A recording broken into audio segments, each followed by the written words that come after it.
Ata që janë musliman, të kombit musliman, nuk dua të më keq kuptojnë. Unë e pranoj që ju ekzistoni dhe jeni pjesë e shtetit Maqedonisë. Nëse bëhet një statistik, ata që mendojnë që janë musliman Maqedoni, pavarësisht praktikimit besimit tyre, pavarësisht sekteve tyne, pavarësisht grupeve etnike, muslimant në Maqedoni janë mbi 50%. Mbi 50% kanë qenë muslimant në Maqedoni në vitin 1992, kur unë kum qenë aktiv në kuadër të Bashkisë Islame, kur i kum ndihmu Bashkisë Islame, gjoja mos po liberalizohet dhe mos po merr një kohë tjetër, tjetë në funksion të gjithë qytetarëve.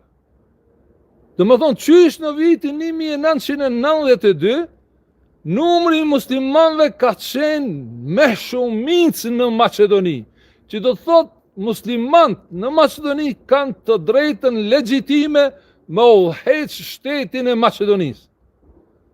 Me udhëheq shtetin e Maqedonisë. A keni qartë ajo? A e shihni sa transparent jam që nuk u ashkeli drejtat juve? Me numër ju jeni shumicë.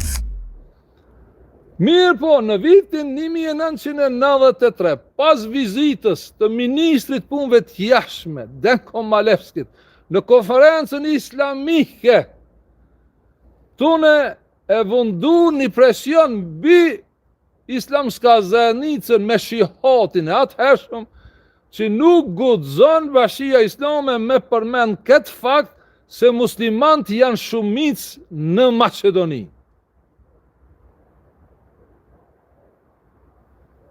Unë jam dëshmitar.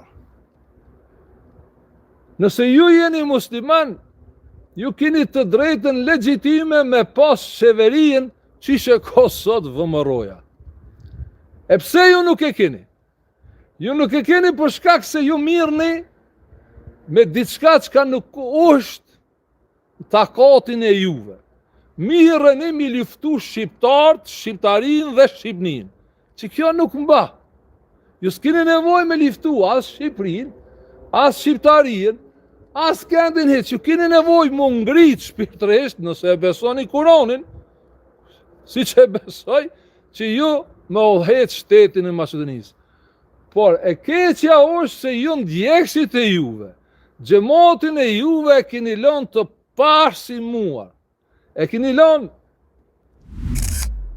si themi, me një gjuhë popullor që e keni lënë sakat, duke u mundu me luftu shqiptarin, xhamatin e juve e keni lënë jo sakat, e keni lënë pa dije.